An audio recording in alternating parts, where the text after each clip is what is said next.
E aí, pessoas, tudo bem com vocês? Sejam bem-vindos para mais um podcast. E hoje meu convidado é o Marcelo Abud.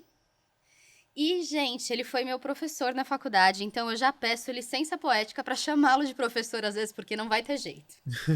Eu ia falar assim, porque o Marcelo falou, não consigo. O meu professor já respondeu, o meu professor já fez tal coisa, eu não conseguia te chamar de Marcelo, assim. O vínculo de professor não tinha acabado. Mas, Cat, ser chamado de professor é uma das melhores coisas que existe nessa vida. Então Ai, fique que à bom. vontade, porque eu tenho muito orgulho disso. E acredito que todo mundo que dá aula, né, deve ter também esta... enfim, é muito bom. Então fique à Sim, vontade. muito Eu me sinto à obrigada. vontade assim também. Bom, ele me deu aula de rádio na FAAP, quando eu fiz publicidade e propaganda na FAAP. Já me formei, já tem um tempinho, 2017. Outro dia. Logo ali. Bom, o Marcelo é radialista, professor e apresentador do podcast Peças Raras. Certo? Certíssimo. Confere. Mas, Marcelo, como é que foi o seu início, a sua relação lá inicial com a rádio, assim? De onde veio essa história? Olha, eu digo, na verdade me contam, porque eu não tenho essa memória tão viva assim, que vem do berço, literalmente. Porque minha mãe ouvia programas populares de rádio e ela colocava um radinho de pilha do lado do berço durante a tarde para que eu ficasse entretido com aquelas vozes, no caso Eli Corrêa, né, principalmente, mas Paulo Barbosa, enfim, Silvio Santos, pessoas que estavam no rádio naquela época. E ela conseguia trabalhar, né, fazer as coisas, porque eu ficava calmo ouvindo aquelas vozes. Então, eu já tinha uma irmã com 2 anos de idade e minha mãe usava essa tática para que conseguisse fazer as coisas do lar, enquanto eu calmamente ficava achando que tinham várias pessoas ao meu redor, e na verdade tinham, né, que eram essas vozes do rádio. E de lá, com 8 anos de idade, eu me apaixonei de verdade, ganhei uma promoção de completar álbum de figurinha, carimbar todas as figurinhas e poder trocar por alguma Uhum. coisa, e eu escolhi um radinho AM, de pilha. Era um radinho CCE, as pessoas falavam que CCE não durou até minha adolescência. E eu colocava esse radinho embaixo do travesseiro, por volta de umas 8 da noite, e ficava viajando, ouvindo jogos de futebol. Osmar Santos e Fiore Giliotti foram grandes referências e paixões mesmo. E ouvia a Rádio Globo do Rio de Janeiro com um programa chamado Balança Mas Não Cai e A Turma da Maré Mansa, que eram programas de humor que tinham as pessoas da TV Globo. Então tinha Chico Anísio, tinha Jô Soares, tinham os Trapalhões fazendo humor no rádio. E aquilo me fascinava muito. Então foi assim Sim. que eu comecei a me apaixonar pelo rádio, até que veio a Rádio Cidade, anos 80, FM, aí foi uma grande revolução, rádio ligado 24 horas e a família inteira curtindo e participando. Aí já virei ouvinte participante, ouvinte falante. Era um momento em que a rádio era uma coisa muito pronunciada, assim, né, naquele momento. Então, muita gente tinha mesmo essa conexão com a rádio, né. Eu me lembro de criancinha, assim, a minha avó também fazendo coisas em casa, tal, e ouvindo histórias de amor à tarde. Pois é, Cat, mas sabe que a gente vive em muitas bolhas, né, nos nossos universos e tal. Sim. Mas, por exemplo, hoje, não tenho certeza se é a maior audiência, mas acredito que sim, é justamente um quadro que é o Histórias de Amor da Band FM, né? Uhum. Que tem ali, inclusive tem podcast, é um grande sucesso, também é premiado e é um radioteatro com as histórias enviadas pelos ouvintes. Quer dizer, o Eli Corrêa contava a história sozinho e agora tem uma dupla de locutores, um casal, que conta as histórias dos ouvintes. É o grande responsável pelo fato da Band FM estar em primeiro lugar há muito tempo. E aí já tem hoje imitações também Sim. deste quadro, né? Então, existe um público muito fiel ao rádio. Eu me enquadro nisso, porque eu trabalho com podcast, eu ouço muito podcast, mas à noite eu coloco o radinho do lado, durmo ouvindo rádio, Que acordo no legal. meio da madrugada e tenho grandes inspirações com aquilo que está rolando no rádio também. Então até hoje eu tenho esse hábito. Para mim o rádio é um companheiro por causa da surpresa, tudo. E hoje não só música, né? Hoje eu ouço muito conteúdo também de pessoas que eu gosto, que têm opiniões, que... Uhum. Enfim, é muito gostoso. Sim. Sabe que eu tive uma relação com a rádio também que eu tava ali no final do ensino médio, talvez no terceiro ano, alguma coisa assim. E eu morava muito longe do meu colégio. Eu fiz arquidiocesano, que é ali na Vila Mariana e tal, e eu morava na Granja Viana. Então eu tinha um longo percurso até chegar no colégio. E esse momento, esse tempo desse percurso, era o horário que o Boixá tava falando. Ah, genial. E eu ia com meu pai e a gente ia escutando o Boixá. E eu tava realmente ainda muito perdida no colegial sobre o que fazer de faculdade, para que caminho seguir e tal. E foi pelo Boixá que eu tive a certeza que eu queria ser uma comunicadora. Eu não sabia ainda para que lado ir, etc e tal, mas eu tinha certeza da comunicação. E eu era completamente apaixonada pelo programa dele, por tudo que ele fazia. E adorava com Doce Verusca e era apaixonada. O Boechat, ele fez parte da família de muitos de nós, né? Sim. Ele era um integrante da família, ele estava ali falando naturalmente, isso é muito interessante, né? Revolucionou o radiojornalismo com um jeito muito próprio e ao mesmo tempo autêntico. E eu até uma vez fiz uma edição para o Peças Raras do Boechat com o Sarney na época. Peguei um discurso do Sarney e peguei uma abertura do Boechat comentando aquele discurso como se ele estivesse falando com o Sarney. E eu fiz essa conversa, né, na edição e tal. E acho que é exatamente isso que era fascinante no Boechat, que ele transformava tudo numa conversa como se estivesse ali diante tanto de quem estava ouvindo como do que ele estava falando. Ele chamava, né, pro diálogo, ele transformava aquilo numa coisa extremamente agradável. Eu também levava meu filho pequenininho, meu filho está com 16 anos agora, então quando ele tinha, sei lá, 2, 3 anos de idade, eu levava ele para a escola no horário do Boechat e no horário do José Simão, né? Sim, eu pegava um pouquinho também. Que não era muito adequado para ele, mas a gente brincava e na hora mais pesada eu dava uma distraída e tal. Ele falava que o Boechat era o boi que toma chá. Com 3 anos de idade, Sim. enfim, essas coisas de criança. E ali no meio do programa deles tinha o Viagem na Viagem, e aí eu sempre fui enlouquecida por viagem. Você sabe que eu quase ganhei uma promoção na Band FM, Sério? na Band News FM por causa disso? Tinha uma promoção que era justamente para ganhar uma viagem ou alguma coisa assim, e eu imitei o quadro Viagem na Viagem lá e tal, e fiz ali, enfim, por que eu deveria ganhar, tal, fazendo a voz. E quem ganhou fez a mesma coisa que eu, só que eu mandei depois. Mas foi a mesma ideia, a mesma, só que eu mandei depois. Mas ganhei muita coisa em rádio, viu? Muita coisa. Ah, jura? Várias promoções. Muitas. Fiquei congelado na Rádio Cidade. Rádio Cidade, para quem... para você, Cat, não sei se... né? É justamente na frequência onde hoje é a Band News aqui em São Paulo. Tá. E a Rádio Cidade foi uma FM que ela não era em rede, mas ela estava presente em várias praças, com a mesma programação e com locutores locais. Então era uma fórmula sensacional, né? Então em São Paulo tinham locutores identificados com São Paulo, no Rio os locutores do Rio e assim por diante.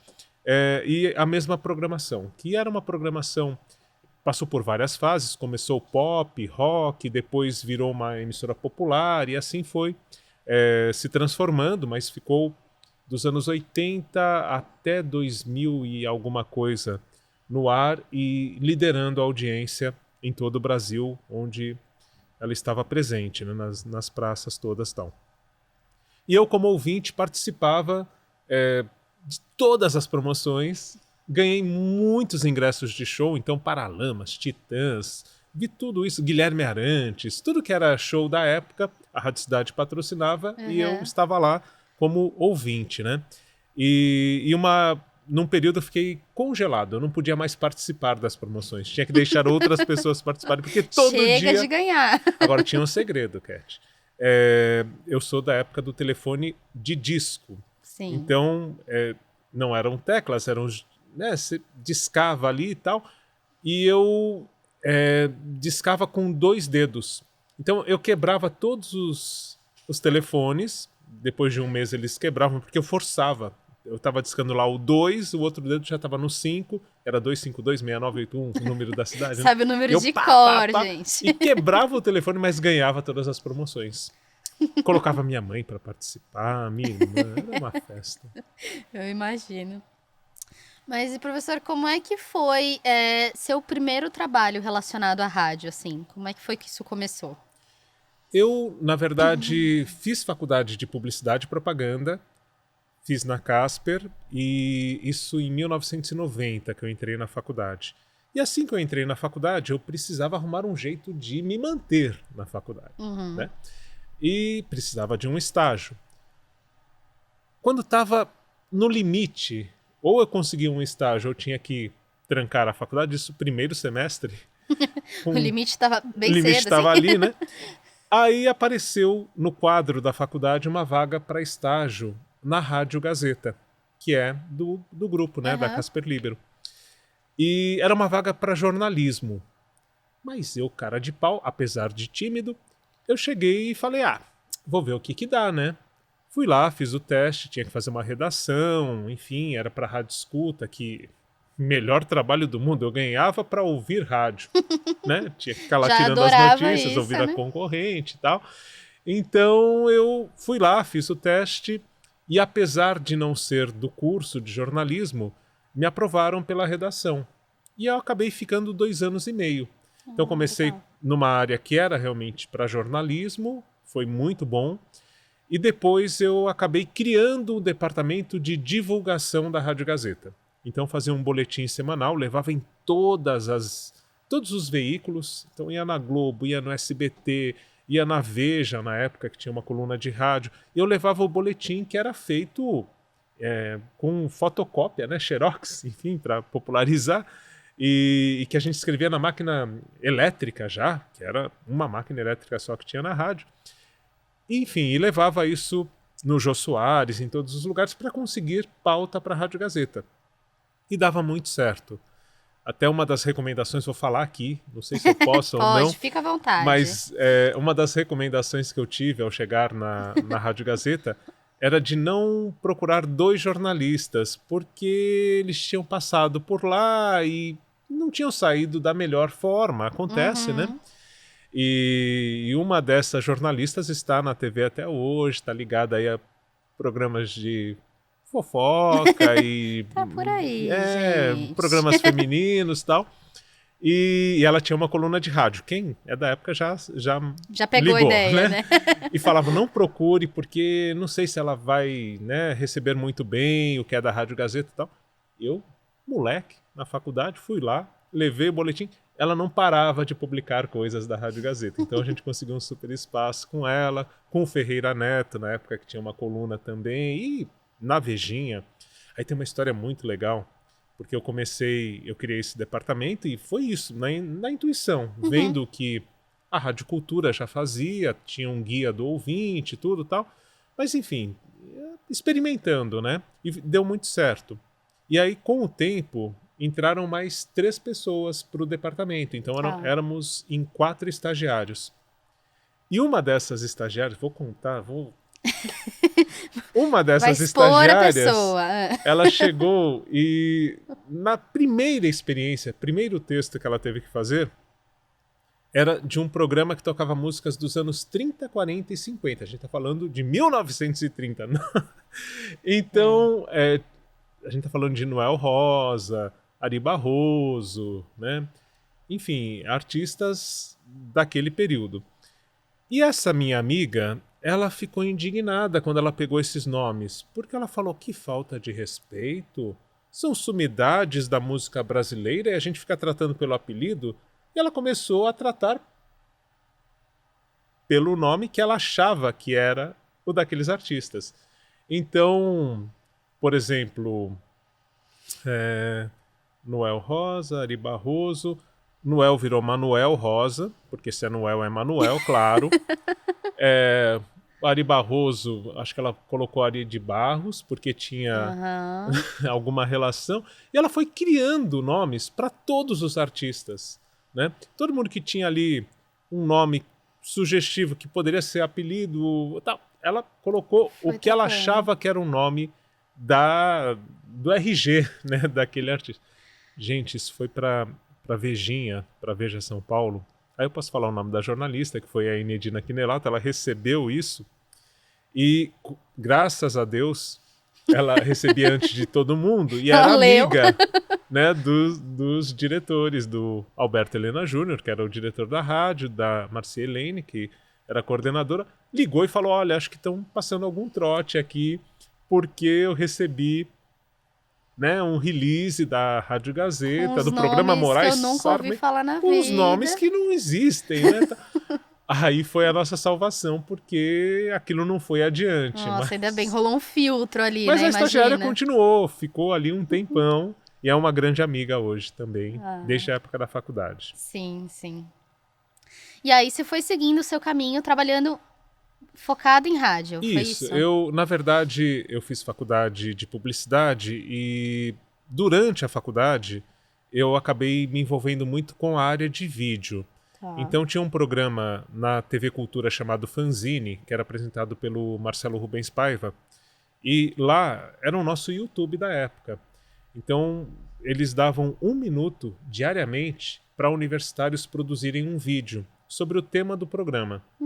Então a gente começou fazendo um sobre Machado de Assis. Era o tema do programa e eles foram na faculdade, iam 2 produtores e convidavam, quem quer formar um grupo, participar, tal, e davam algumas dicas de como lidar, né, com a câmera, tudo mais, tal.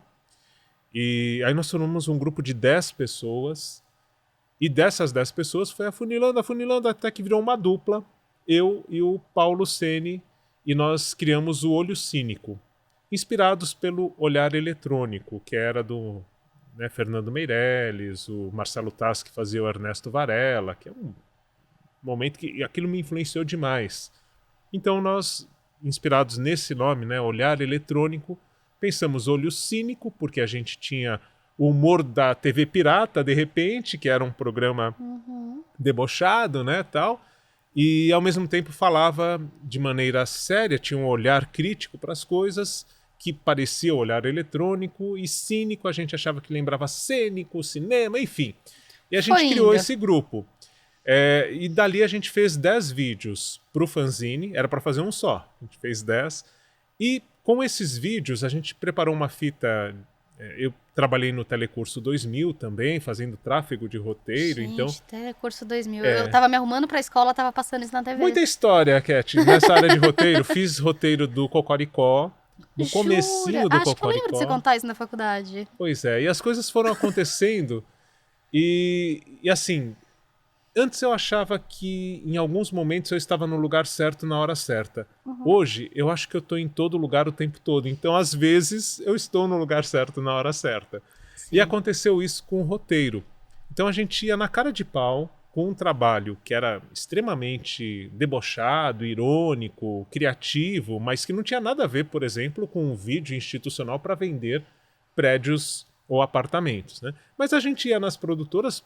Na época não tinha internet, então a gente pegava a lista telefônica, páginas amarelas, era uma coisa, e ia lá, produtoras de vídeo, ligava uma por uma, eu e esse meu amigo, que eu conheci no primeiro dia da faculdade, e aí a gente perguntava se aquela produtora trabalhava com um freelancer e tal, e levava uma cópia dessa fita de vídeo, VHS, com o que a gente tinha feito para a TV Cultura, no fanzine. Até que, depois de levar umas 5, 6 produtoras, uma delas deu retorno e falou, olha, o que vocês fazem não tem nada a ver com o nosso trabalho, mas é muito legal, então a gente quer experimentar. E a gente começou a fazer roteiro, ganhando muito pouco, mas fazendo ali e tal, e continuou nessa história. Depois a gente fez um site, na época, para mostrar o site, a gente levava em disquete o conteúdo do site e colocava no computador da produtora. Vocês acham que hoje que é difícil fazer as coisas, Pois né? é. E aí, mesma coisa, marcando. Até que teve uma produtora que a gente viu ali, a gente falou, essa daqui a gente não vai nem ligar. Imagina, chama Diana. O que é isso? Daqui deve fazer casamento, tudo e tal. Era uma das maiores produtoras de audiovisual do Brasil, né? Mas tudo bem, essa a gente passou. Não sei se a gente teria se dado bem ou não. Ou não. Mas a gente chegou numa produtora chamada Argumento, que era do Ricardo Carvalho, e desse jeito, né? Ligou, o telefonista atendeu, tinha telefonista na época, olha que legal, tinha uma pessoa do outro lado que atendia. Aí, vocês trabalham.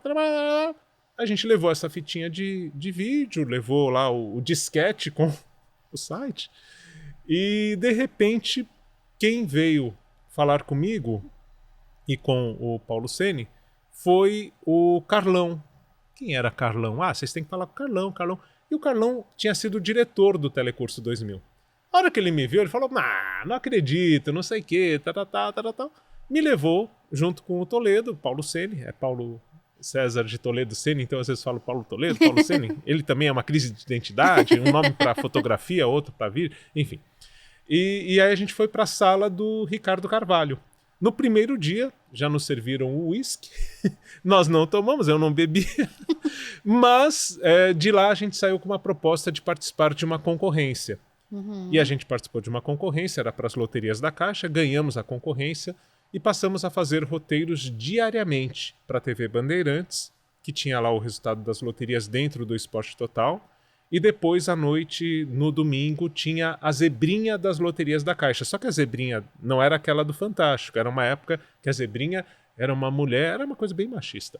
Mas, enfim, a gente fazia o texto, né? Não mudou muito, né, Cat? Mas, de toda forma, a gente fazia o texto, que era um texto engraçado, tudo, tirando sarro dos jogos de futebol, e aquilo, a gente estava ouvindo o jogo, já terminava, escrevia o texto, gravava e aquilo ia pro ar 2 horas depois. Era uma tensão. Time, né?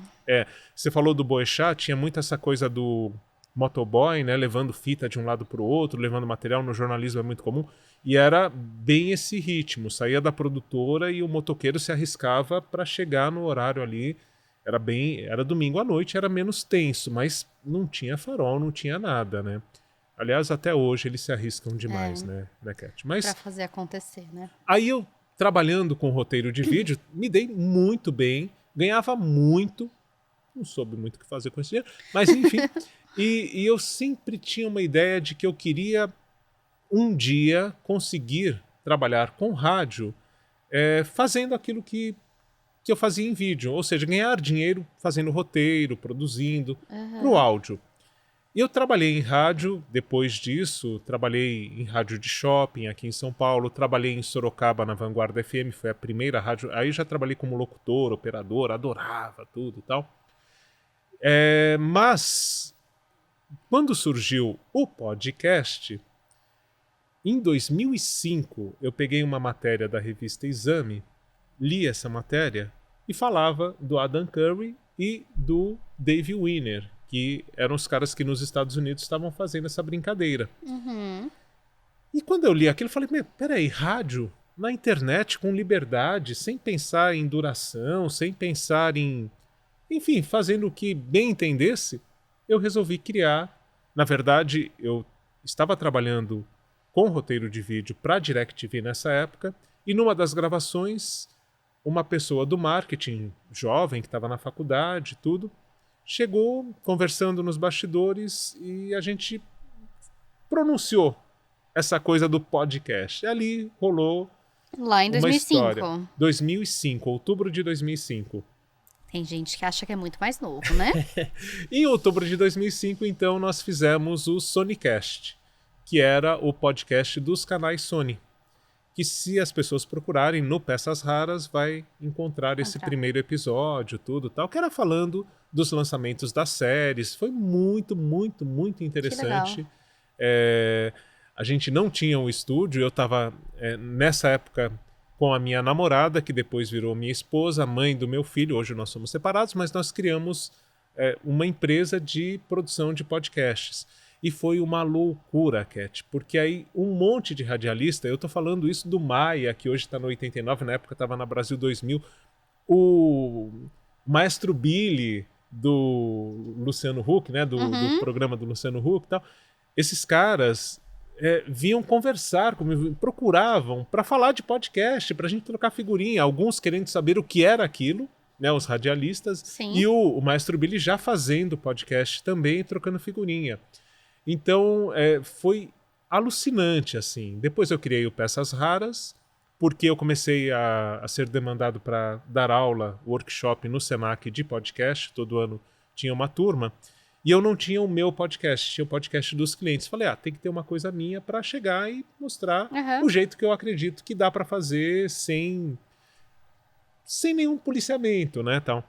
E o Peças Raras, que eu mantenho até hoje, lógico, não é ininterruptamente, eu parei algumas fases, depende do que eu estava fazendo na vida, mas o Peças Raras, em 2006, ele ficou em primeiro lugar nos podcasts ouvidos no Brasil inteiro. Caraca, Primeiro que lugar do incrível. Brasil. Eu tenho isso printado, então eu guardei. Tá aqui o print, eu tem vou uma mostrar pra pessoa vocês. que era dona da empresa, que era Podcast One, que tem ali, eu dava 50% de audiência do site. Imagina um YouTube de podcasts, lógico, tinham talvez 60 produtores de podcast na época.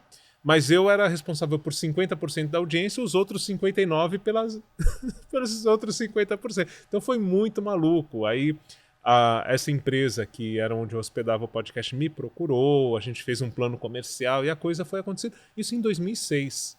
Cara, é muito antigo, né? É muito antigo. E sempre tinha essa história, o ano do podcast, o ano do podcast. E para mim sempre era o ano do podcast, porque era onde eu mais ganho dinheiro até hoje. Eu sempre fiz o meu podcast de forma muito do jeito que dá, no tempo que é possível, é onde eu menos tenho tempo para me dedicar como eu gostaria hoje, mas eu faço podcasts para clientes, né? Então, e são, felizmente, longas jornadas e temporadas. Então, atualmente eu produzo para o Instituto Claro, que começou como NET Educação, isso desde 2011. Então é bastante coisa, assim, eu sou completamente apaixonado e é isso, eu não vejo muito a distinção entre rádio e podcast, né? É lógico que existe uma liberdade que o podcast tem, mas o rádio hoje também se permite isso em muitas experiências. Sim. Então as coisas estão meio híbridas aí, possíveis, né? Sim, com certeza. Porque muita gente linka a explosão dos podcasts à época da pandemia, né? Veio a pandemia, veio a explosão dos podcasts. Mas não, né? Isso vem de muito lá de trás. Eu acho que Acontecendo. a pandemia trouxe essa experiência com a internet, né? Então os podcasts foram uma surpresa para mim. Mas eu acredito que tem muito... Acredito não, né? Não sou eu que estou falando isso, mas o que se aponta é que houve muito um cansaço das telas na época da pandemia. Então a gente fazia tudo mediado por telas e tal. Então o podcast era um conforto, era aquela voz amiga que o rádio também representou, mas aí tinha...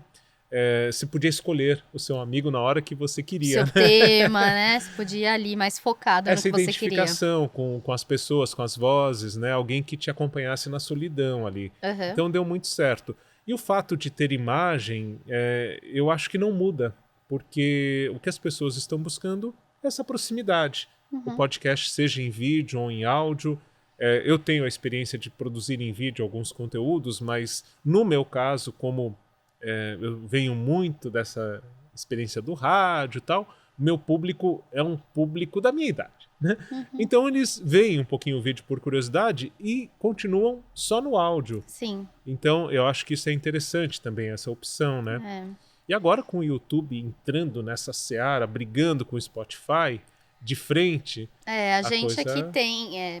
vai pro YouTube, né? E é a nossa plataforma onde as pessoas buscam o podcast. Mas a gente também tá no Spotify, mas realmente o meu público é o público do YouTube. Sim, sim. E o YouTube agora vai entrar para brigar, né? Quer dizer, fora do Brasil, nos Estados Unidos já passou o Spotify no consumo de podcasts, mas aqui vem para valer, né? Então eles vão no YouTube Music também, o podcast de áudio também, eles querem ganhar todo espaço, né? Esse espaço. Vai ser uma briga grande, né? Vamos ver como é que fica. E para nós, eu acho que assim, se o Spotify começar a remunerar, né? Virar uma briga mais... Como o YouTube remunera, né? Mas, enfim, são cenas dos próximos capítulos aí. Sim. Bom, e com os podcasts sendo...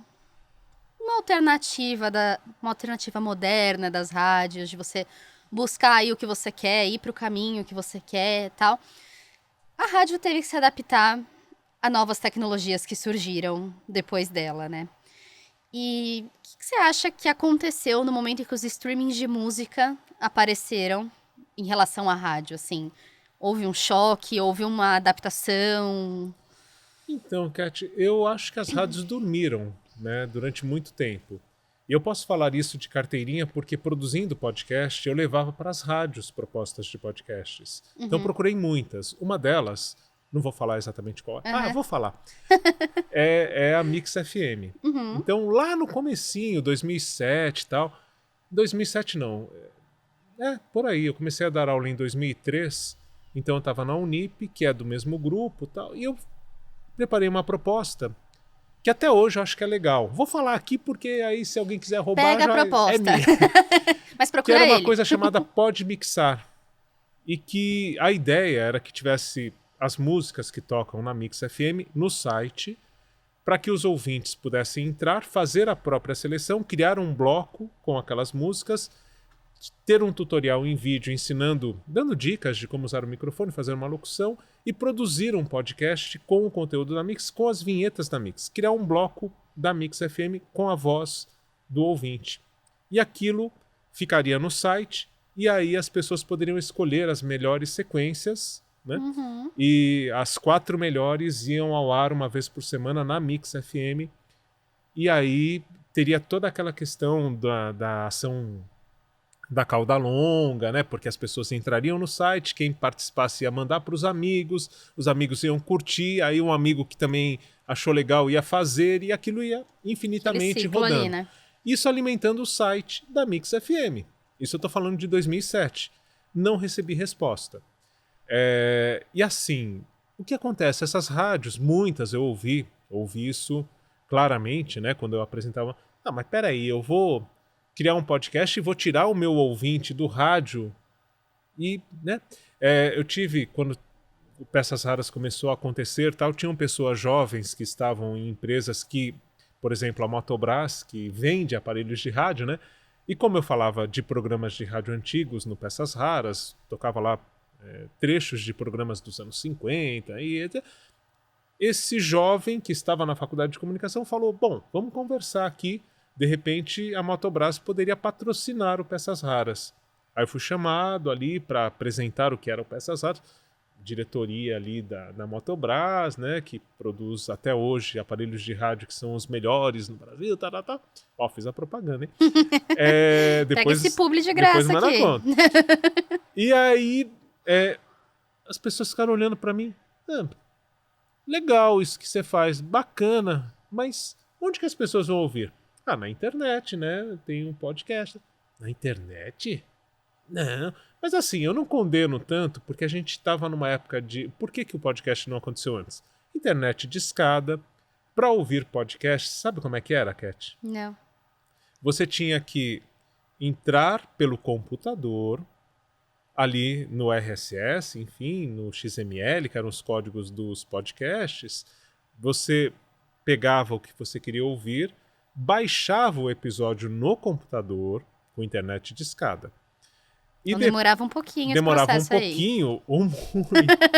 E custava, né? Sim. E aí você pegava um cabo, ligava no computador e no aparelhinho de MP3. Antes era só o iPod, por isso podcast, né? Transmissão para iPod. Mas depois os concorrentes da Apple, enfim, você ligava e baixava no seu aparelhinho de MP3 e aí você ouvia, sem internet. Então, era um processo realmente... Você não ouvia online. Não, você não ouvia online. Você podia ouvir online no site, no computador. Você podia ouvir pelo computador, mas para ouvir com mobilidade, você tinha que baixar via cabo. E aí é isso, cabia 256 mega no aparelho, alguma coisa assim, ou seja, era pouco. Então a qualidade do áudio tinha que ser muito baixa para que a pessoa pudesse, primeiro, pela internet discada, não demorar tanto para baixar esse conteúdo, e depois para que coubesse mais de um episódio no aparelho.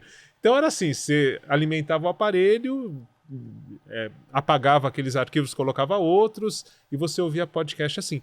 Ou seja, o podcast realmente, no começo, ele falava com o público jovem que estava interessado, basicamente que praticava esportes, porque era essa coisa de vou procurar, né, alguma coisa para me acompanhar na hora do esporte e tal, ou que estava interessado em tecnologia, porque os podcasts falavam muito disso, até porque era uma tecnologia muito nova.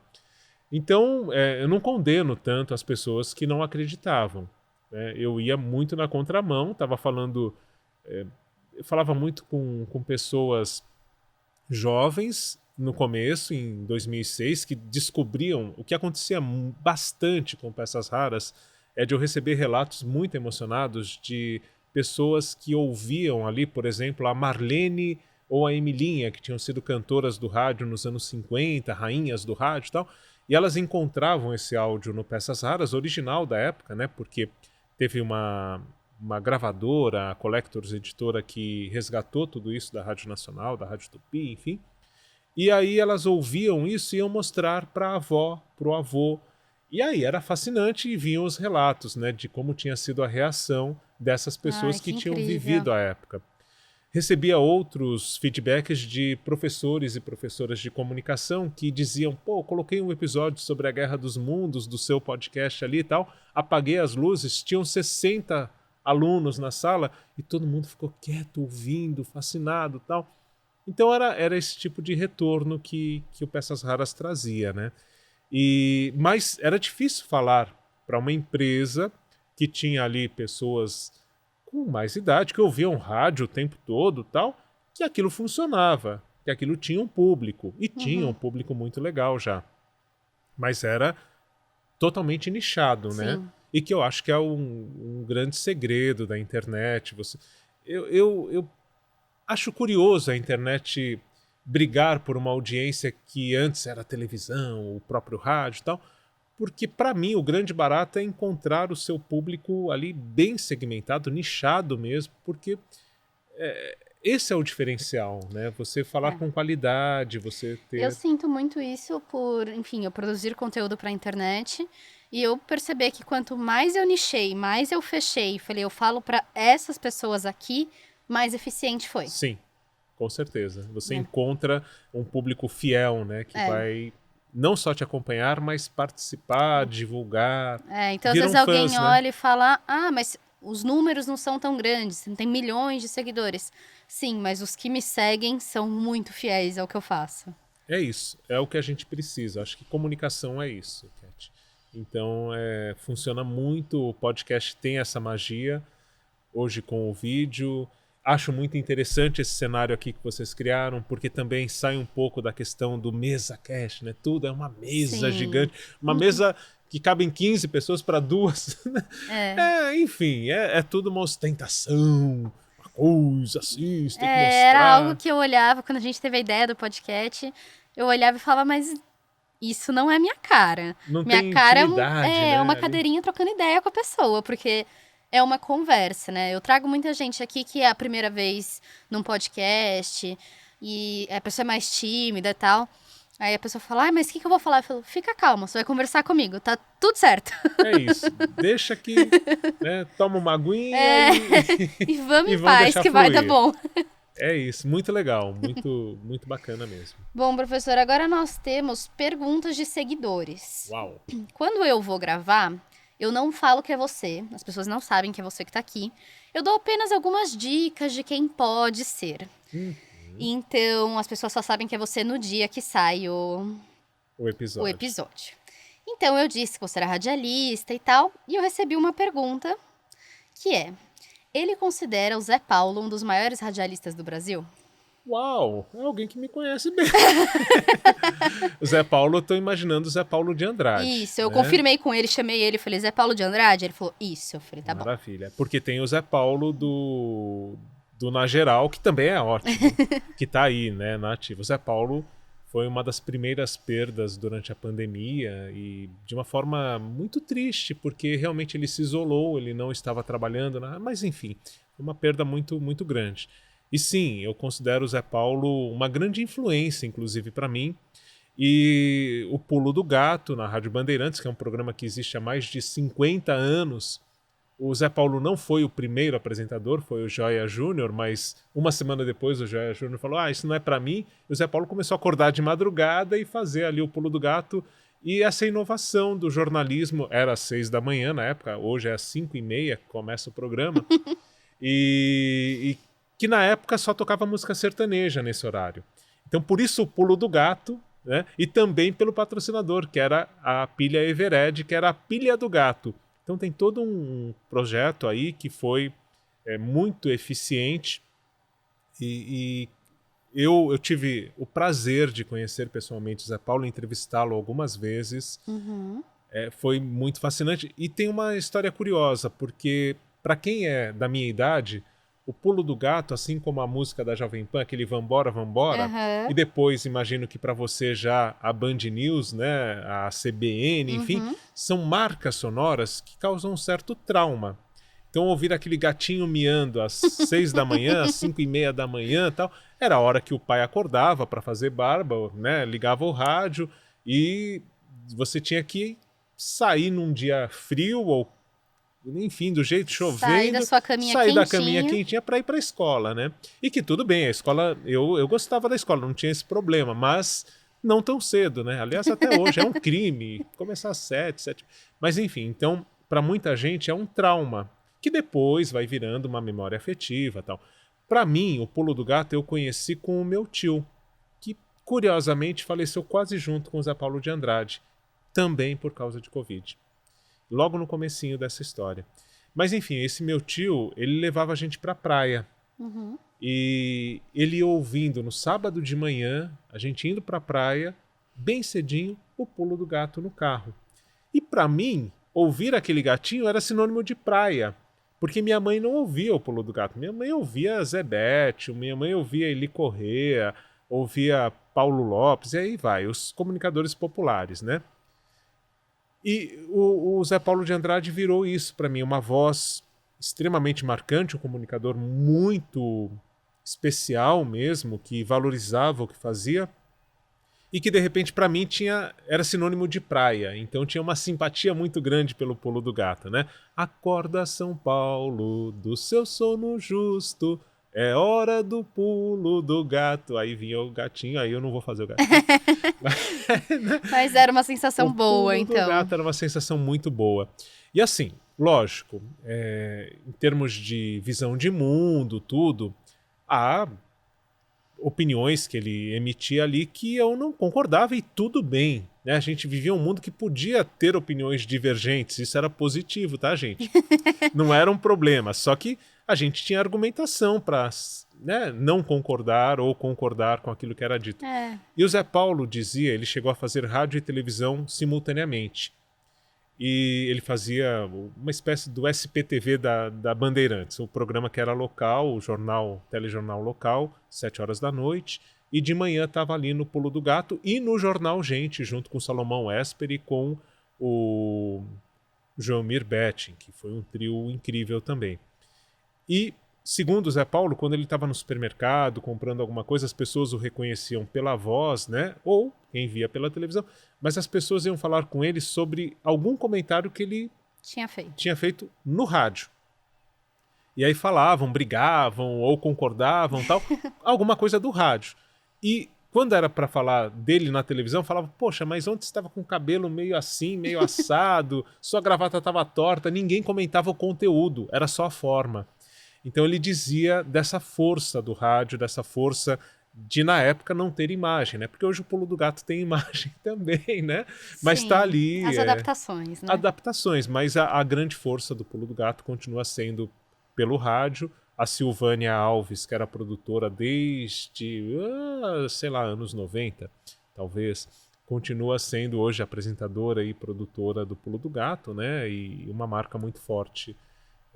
E o Zé Paulo, sim, é uma grande inspiração, referência, e ouvi muito ele falando sobre o rádio, falando sobre essa questão de amanhecer já muito animado, porque tinha que acordar os ouvintes, tudo que ele falava eu respeitava muito também, como professor mesmo, ele como um professor para mim. Sim. Bom, professor, nós estamos caminhando para o fim do podcast. O fim. O fim é tão triste. E eu costumo terminar eles com as mesmas perguntas, para depois a gente ir vendo o que cada área fala sobre essa pergunta e a gente ir podendo comparar. E a primeira pergunta que eu tenho é: que conselho que você daria para alguém que quer seguir o caminho que você seguiu? Olha, o conselho Eu acho que o caminho que eu segui hoje não é muito viável, porque eu tive a experiência como estagiário. Eu acredito, e eu falo isso também desde que comecei a dar aula, porque como eu falo de podcast com os alunos desde 2006, nas turmas que eu comecei lá, comecei em 2013, e em 2006 já falava de podcast, fazia podcast com os alunos e tal. Então, muitos vinham, pô, eu tenho que ter um podcast. Depois veio o YouTube em 2007, 2008 começou a ter os canais, né, pegando, eu tenho que ter um canal. Eu dizia, não, você não tem que nada. Você tem que fazer alguma coisa, eu acredito, sim, na internet, sempre defendi isso, mas dentro da linguagem que você domina, melhor. Tá. Então você pode fazer tudo. Você pode fazer podcast, vídeo, blog, um site de fotos, pode fazer tudo. Mas qual é a linguagem que você domina melhor, que você realmente ama? Então é nessa que você deve investir. E independentemente de verba, de patrocínio, o Peças Raras me levou para o rádio. Eu tô desde 2011 com o Marcelo Duarte, que me conheceu porque eu fazia o blog e o podcast Peças Raras e me chamou para uma entrevista, depois no ano seguinte para outra entrevista e me chamou para fazer o programa junto. Sim. Então, e não foi só ele. Hoje eu tenho podcast que desde 2006 também, que passa na difusora de Jundiaí. Eu dei um curso na época da pandemia para o Sesc de Jundiaí e as pessoas me conheciam pela... Então, assim, eu acredito que a grande dica é essa. Veja o que você faz de melhor, se você quer seguir a comunicação, e invista nisso com mais propriedade. Não é anular as outras, porque hoje a gente tem que ser meio multi tudo, né? Mas invista no que você tem de melhor. E ali você tem que dar o seu suor, tudo, e isso vai fazer diferença. Por ali você vai se tornar uma referência em algum assunto ou em alguma forma diferente de comunicar e se sobressair. Eu acredito muito nisso. Sim, e começar, né? Às vezes alguém me pergunta, fala, mas eu não tenho estúdio, mas eu não tenho LED, mas eu não tenho cadeira. Gente, pra quem não acompanha, não viu ainda, depois vai lá ver o Peças Raras, você faz por live, né? Sim, Com sim. um fundo normal, sem grandes produções. cenários. Com a careca brilhando, é uma coisa que me incomoda, mas eu não sei fazer maquiagem, então depois você me ensina Combinado. como não brilhar. Mas enfim, é isso, e é a conversa, né? Tem outras coisas que eu faço com muito mais produção, que aí não é a minha produção. Sim. Mas a minha produção independente, como eu fazia áudio, o vídeo aconteceu. E foi curioso também, porque, na verdade, eu comecei a fazer videocast no Spotify sem saber o que eu estava fazendo. Porque eu produzia o vídeo, na verdade, participava do programa do Marcelo Duarte, e isso ia no YouTube do Guia dos Curiosos, e eu recortava e colocava no meu podcast. E era só áudio no Spotify.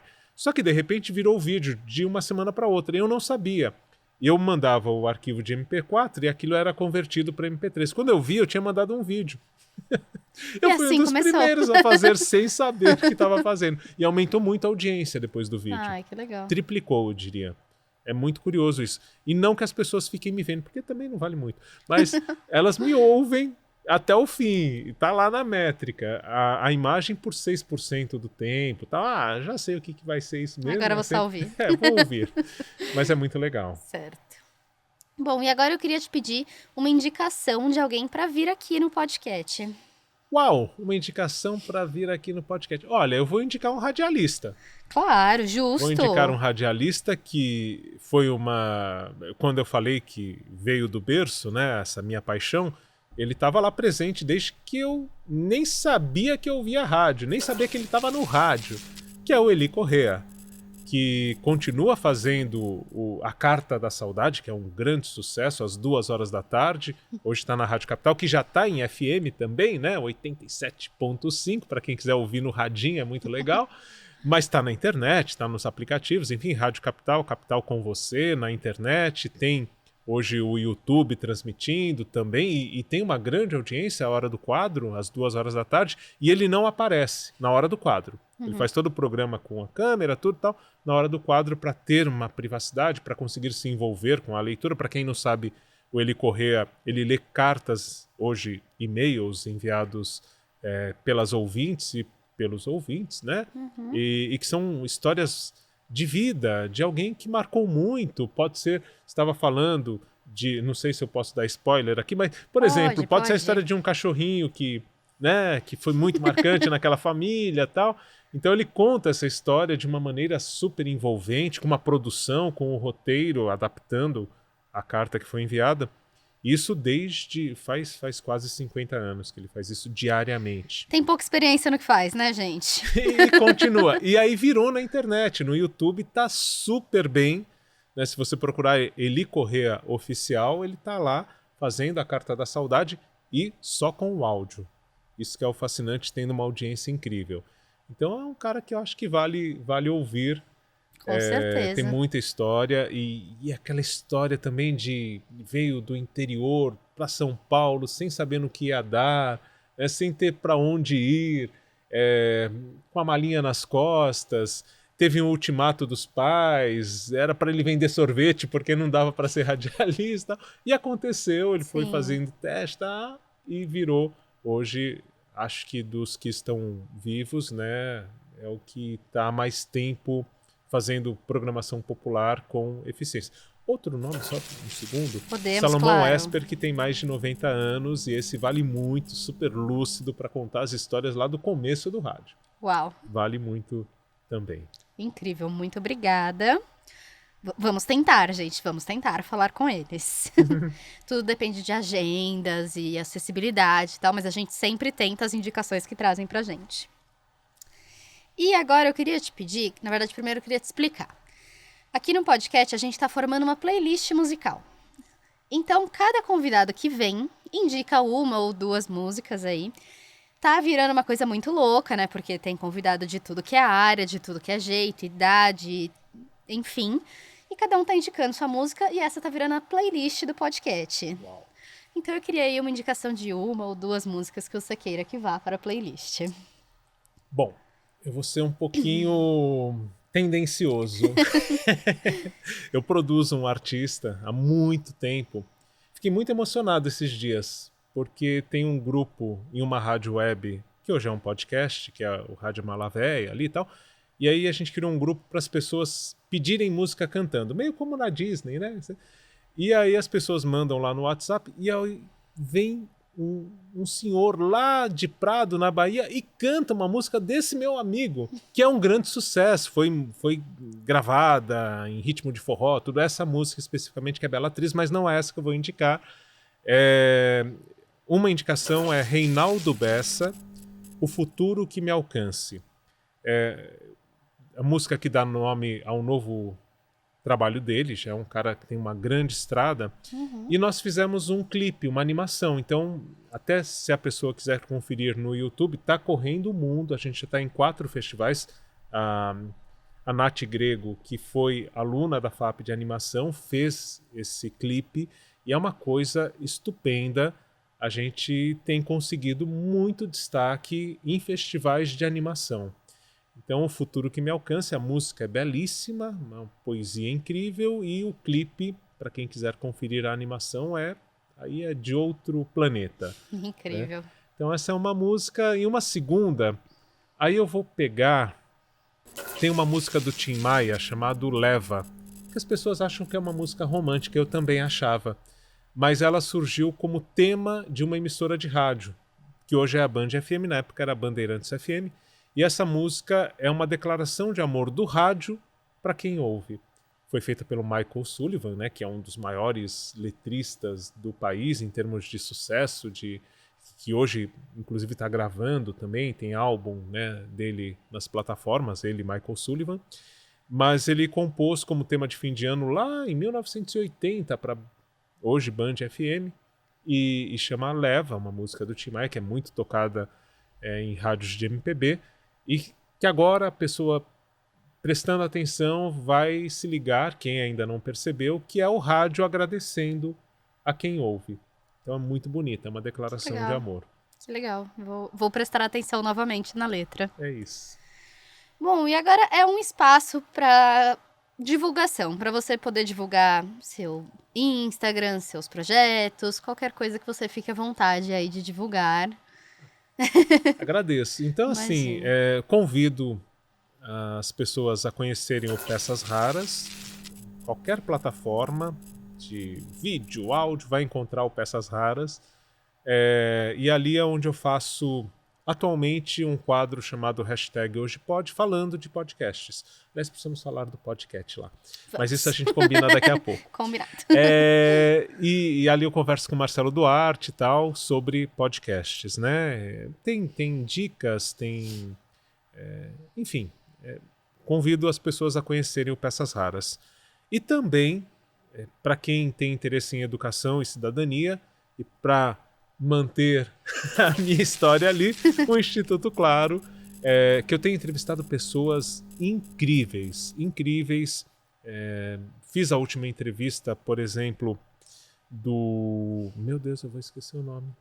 Terrível, a Acontece, emoção. gente, acontece. Do Rubem Alves. Viu? Voltou, foi rápido. Do Rubem Alves. Um educador fantástico, escritor, poeta, enfim. É uma história muito bonita ali. Mas entrevistei Daniel Dias, que é o maior medalhista do Brasil, né, das Paralimpíadas, o Mário Sérgio Cortella, todos esses, a Maria Homem, tá todo mundo lá. O Nego Bispo, que é um cara que tá despontando agora para falar do contracolonialismo tal, e tá ali. A Caê Guajajara, que tem também falando de música, né?